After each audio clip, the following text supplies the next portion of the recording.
Hello guys, welcome back to the MMA Sucker channel. My name's Frazer Krohn. As you can see, I'm on my own today. This will be another sort of shorter podcast. Tim will be back next week to break down all things UFC Fight Night and there's some boxing to look forward to this weekend as well. I'm going to be touching on Holloway versus Allen. Great fight night from top to bottom. Really, really fun card. And then I'm going to be looking ahead to this weekend because there's a lot going on this weekend. We've got a UFC card, we've got a Bellator card, we've got big fights in boxing, we've got a one championship card a little bit later on in the week as well. So it's plenty to look forward to. But jumping straight into this past weekend's, I should say, fight night card between main evented between Max Holloway and Arnold Allen at 145 pounds. We previewed it last week, myself and Tim, and it kind of lived up to all expectations. It was a really, really fun fight. And it kind of proved why Max Holloway is the best featherweight on the planet, not named Alexander Volkanovski, because he was so good on Sunday night. And that's not taking anything away from Allen. You know, Arnold Allen proved that he can hang with the best, the elite of the elite at 145 pounds. And yes, Yair Rodriguez is getting the next shot during an international fight. We think that's July 8th, UFC 289, maybe. I can't remember off the top of my head. But there's a strong argument that it's Arnold Allen that is the number 3 ranked heavyweight. You can almost can't, he hasn't proven it yet because the win over Carvin Qatar came as a result of an injury. But his performance against Max Holloway this weekend really, I think, cemented him as, without a doubt, a top 5 and without a doubt a guy that can hang with the very best. For me, looking at the fight itself, Holloway's bodywork was a thing of beauty and really went under the radar. You know, he stung Allen with a number of body kicks. His ability to jab to the body and throw the straight to the body constantly brought Allen's hands down and made him kind of reset. And especially in that first round and a little bit in the second round, Allen was kind of jittery. You know, it's his second main event, but it was his first against, an elite in Max Holloway. And yeah, for me, Holloway was catching Allen. Allen was sort of jittery. He was on top of his toes. He was in and out, in and out. And as soon as he came a little bit too far in, Holloway would hit him with a jab or a couple, a multiple punch combo, and that really kind of set him off his rhythm. Phenomenal work by Max Holloway. If I'm Arnold Allen, I'm probably a little bit frustrated because if Arnold would have fought how he in every round, how he fought in that 5th round, he may have got the decision. You know, he came out there and sort of went to war, World War III, as he called it, with Faraz Zahabi in his corner. But he did what every single fighter should do when they're down on the scorecards heading into the final round. Just go out there and put it all out, put it all on the line. There is no tomorrow for these guys. You know, just go out there. What's the worst that can happen? You can get knocked out and lose a fight that you're potentially losing anyway. What's the best that can happen? You can knock your opponent out. You can score a 10-8 round and snatch a draw from the jaws of defeat. Really good final round from Allen. And like I say, I think he's proven that he's one to be feared without a doubt at 145 pounds. We then obviously have to pose the question, what's next for each man? For Holloway, logically, it's a title shot, but realistically, for me anyway, that's a non-seller. He's lost 3 times to Alexander Volkanovski, each one being more decisive than the next. Especially that third fight, the most recent fight. Alexander Volkanovski 50-45 Max Holloway, beat him up, bloodied him, dominated him from start to finish. Max needs to go away and get 1, maybe even 2 more wins before he can challenge for the bout again. I think if he does that, and if he does choose to stay at 145, there were questions earlier on in his career when he was the champion before Alexander Volkanovski was kind of on the scene. Is Max Holloway really a 145? He's a big 145. He needs to go up to 155. And of course, we saw him go up to 155 against Dustin Poirier. And he was pretty badly outsized then. I think the size and the power of Poirier really kind of shocked Holloway, especially in that first round. Next for me, I think you give Max what he called for. You give him Chan Sung Young, the Korean zombie. Let me just check the pull up the UFC rankings here, because it's difficult for Max Holloway because he's beaten everyone. Aside from the champion, he's beaten Yair Rodriguez, who is the number one contender and next in line for the belt, and of course the interim champion.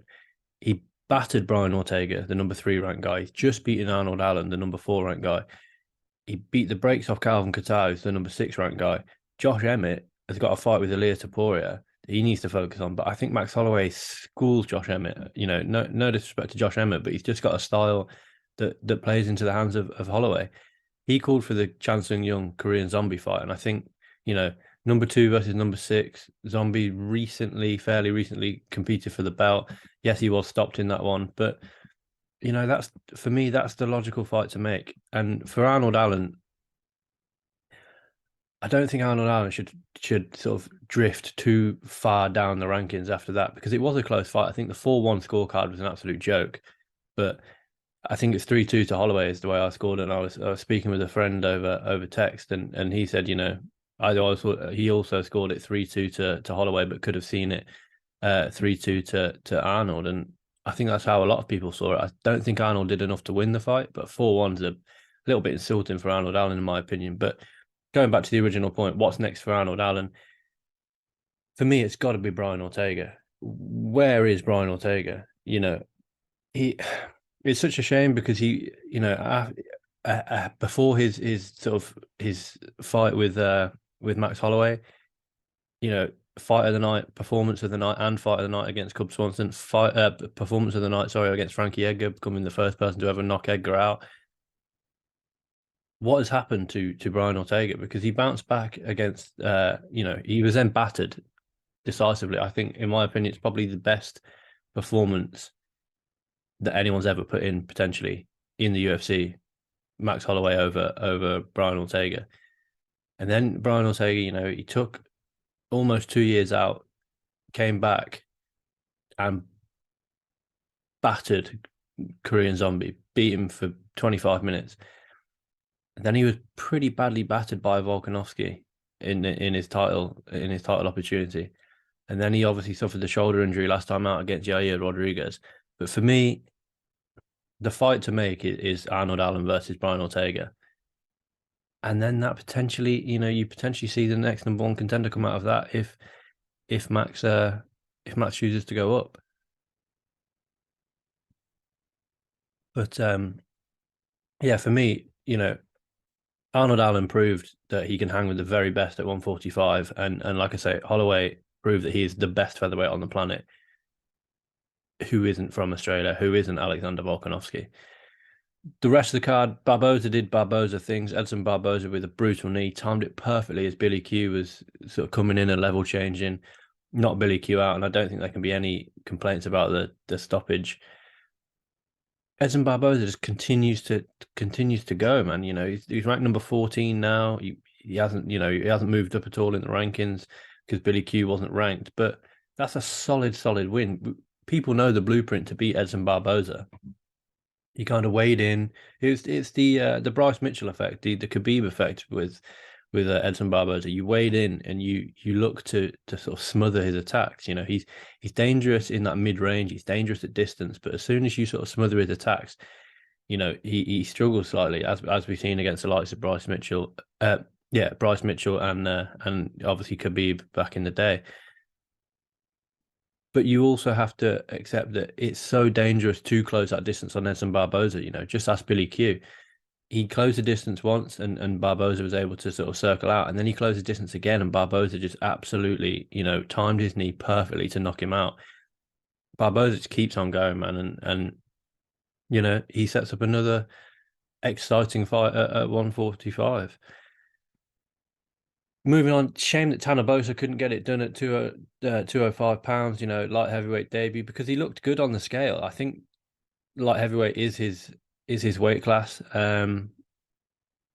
He didn't look bad on the scale at all, but Kutalaba can knock anyone out. And Iron Kutalaba's just going to do Iron Kutalaba things. He's going to come in there. He's going to be a bit reckless.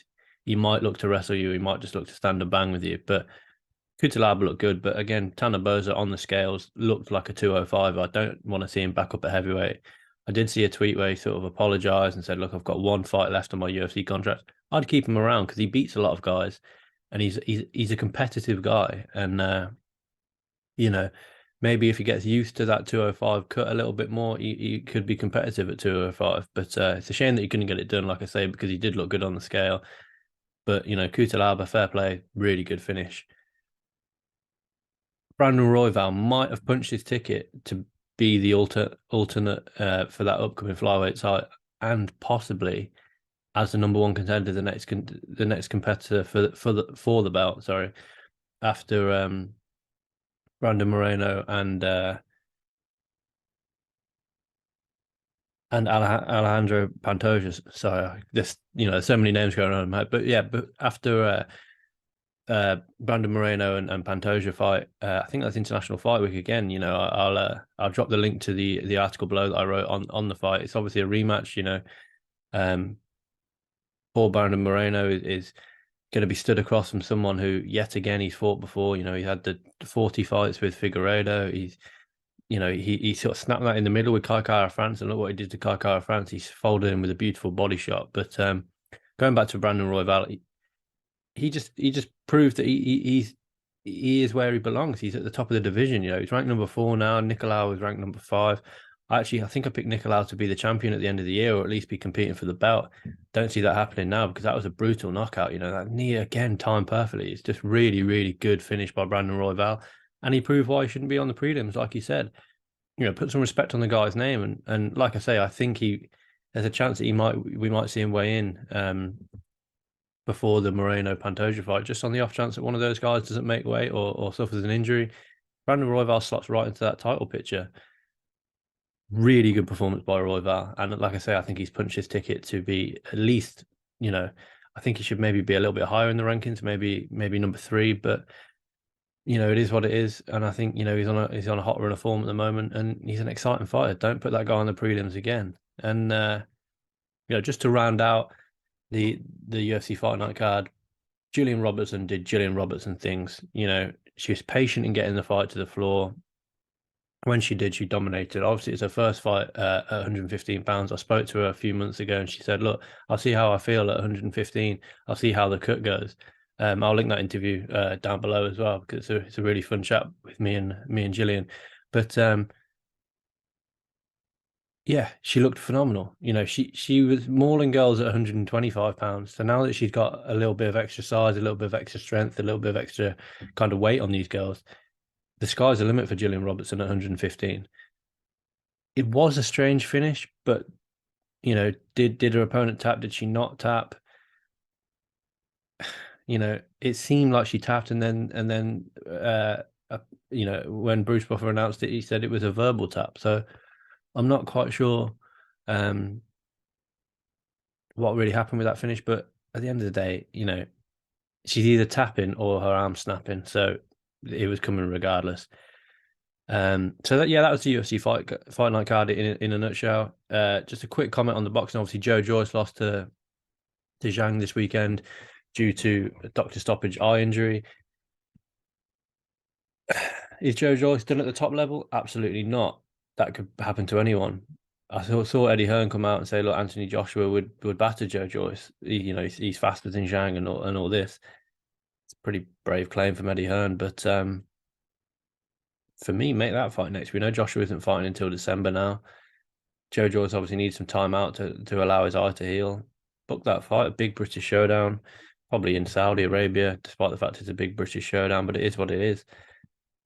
Moving on to previewing the week ahead, because it's a massive week in terms of combat sports.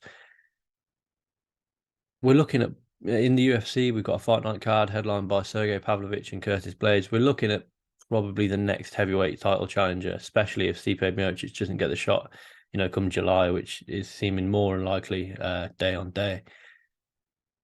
These guys are ranked. Let me just double check where these guys are ranked. Yeah, Curtis Blaydes ranked number 4, Sergei Pavlovich ranked number 3. you're looking at the next contender, because if you look up the you can look up the rankings. Stipe Miocic, like I say, unless he gets a shot in July, it's looking like it's going to be one of these two guys, or the winner of this fight, I should say. And Cyril Gane doesn't deserve another title shot. Needs to fight quite far down the division. Cyril Gane potentially fights the loser of this fight, maybe in September in Paris, if the UFC are to return to there. But going back to this fight, it's quite a clash of styles. You've got Pavlovich, who is essentially a brawler, but he hasn't shown a great wrestling base so far in his UFC career.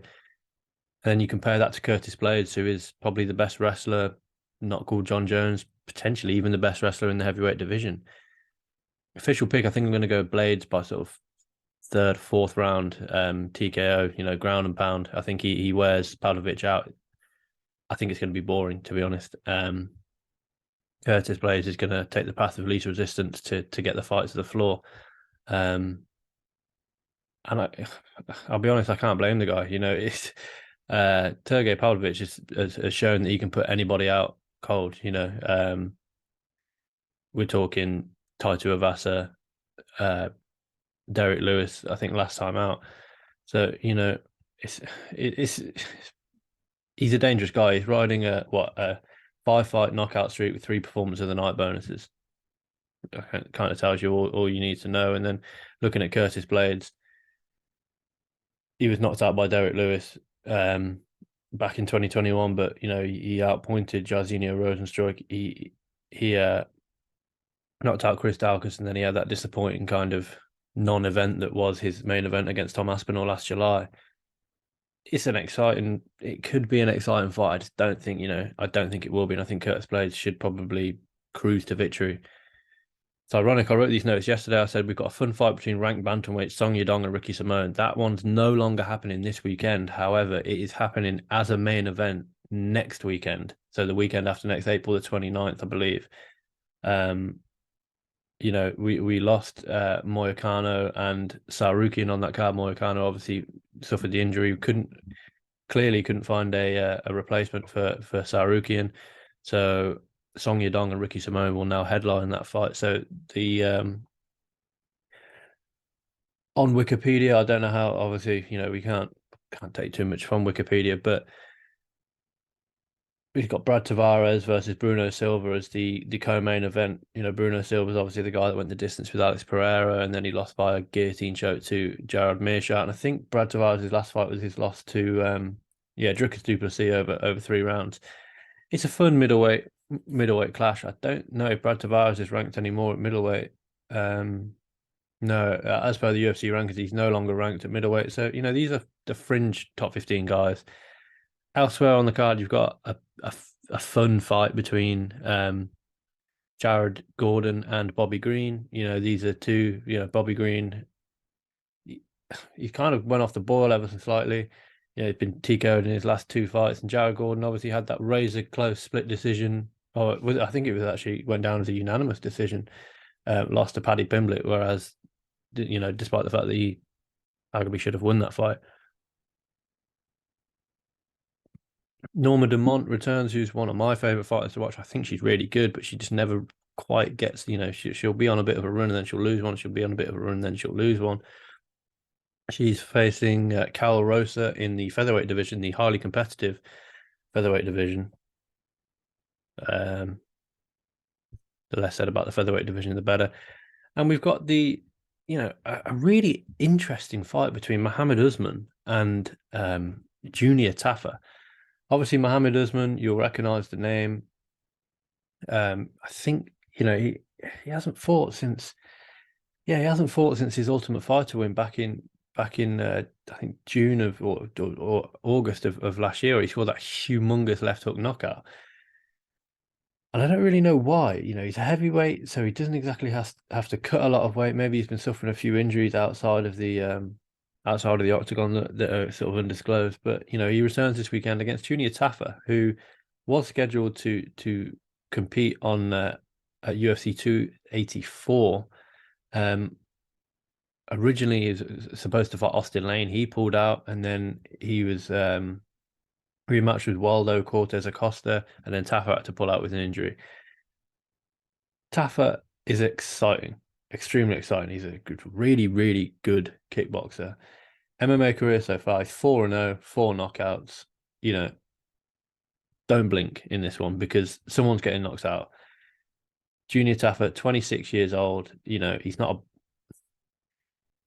a massive, massive heavyweight, but he can bang. So without a doubt, keep an eye on that one. We've got a Bellator double header as well this weekend. However, Bellator 295 is the one to watch. We've got the conclusion of the bantamweight Grand Prix between Ruffian Stotts and Patchy Mix clashing in the main event. It's, it is, for me, Bellator is what it is. This is a competitive fight. You've got Horiguchi versus Ray Borg further down the card. If you miss it, just catch those two fights. The same with the fight 294 the day before. There's nothing really to watch on this guy. You got Danny Sabatello returning, but we know what Danny Sabatello is about. He's a phenomenal wrestler, but more than likely, I'm just looking down his record now. He hasn't finished a fight since June of 2020. Danny Sabatello is more than likely going the distance with Marcos Bueno. It's if you missed the Friday card, I wouldn't be too bothered. Headlining the card, Liz Carmouche versus Deanna Bennett in a rematch for the flyweight title. Yeah, I think that kind of says it all. One championship this week is One Fight Night 9, headlined by Nongo and Jonathan Haggerty. Violence, expect violence, and expect it. Don't blink. I'm sure if and when there's a finish in this one, we'll see the clips on Twitter. So if you can't catch the whole card, you'll see this one without a doubt. You've got a couple of MMA events on there, a couple of grappling events, couple of Muay Thai fights. So it's a fun card. Bo Meng returns 125. She's certainly exciting, and let's not forget she's one of the few ladies on the planet to hold a win over Wiley Zhang. But this weekend for me is all about Tank Davis versus Ryan Garcia. Fair play to these guys because these guys should be fighting each other. And finally they are. There's been so much talk. There's been, will it happen? Will it not happen? And, it is happening finally. As ridiculous as it sounds, in the UFC, we get the fights that we want to see. The fights make sense. In boxing, we don't always get that. You've got mandatories, you've got people ducking, you've got fight bid, you've got purses, you've got all different aspects around the fight that often cause it to not happen. This is happening. This as ridiculous. T-Mobile Arena, Las Vegas, catch rate of £136. 24 and 28 years old, respectively. Garcia, the younger man, he's a taller man at 5'10". He's got slightly longer reach, 70.1 as opposed to 68.9. Orthodox versus southpaw. 28 wins for Tank Davis, 26 by knockout. 23 wins for Ryan Garcia, 19 by knockout. Garcia's had far more rounds, 123. Ryan Garcia. So yeah, Tank Davis has had 123 rounds. Ryan Garcia, 85 rounds. Finally, this is happening. 61.7 kg catch weight. It's kind of it kind of doesn't matter. The weight isn't a huge thing. As long as Tank Davis can make weight, this is going to be an absolutely phenomenal fight, and I'm so excited. We'll break it down next week on the podcast when Tim returns. But put as simply as this, these two guys are fighting for the chance to fight either Devin Haney or Vasyl Lomachenko. That's huge. This could be the modern day four horsemen: Ryan Garcia, Tank Davis, Vasyl Lomachenko. Devin Haney. You've obviously got George Kambosos sort of in and around that sort of scene, as it were. You've got Teofimo Lopez has just moved up in weight. So, he's no longer sort of in the question, as it were. But, these guys are finally fighting each other. And it's as ridiculous as it sounds, it's a rare thing to see. And, because this is boxing, unfortunately, and it doesn't always happen. But just looking at that, just looking at the lightweight division here, you've got Devin Haney's the king. He holds all the belts. He's facing Vasyl Lomachenko. You've got number 2 versus number 3, Davis versus Garcia. Isaac Cruz is sort of on the outside. Frank Martin, 17-0. Kambosos Jr. by far isn't done yet. But then you've got the boogeyman, Shakur Stevenson. There's so much to talk about, this fight. But finally, like I say, finally this fight's happening. It's actually going down. We've got the date, we've got the time, we've got the weight. Let's hope that both men can make weight, and let's hope that both men sort of make the fight, as it were. Just so excited for this fight. I'll break it all down next week with Tim. Keep an eye on MMA Sucker this week because, like I say, it's a busy one. So we're going to be all over, results, previews, everything. So keep it locked to MMA Sucker. Thanks for listening, guys. And I'll catch you next time.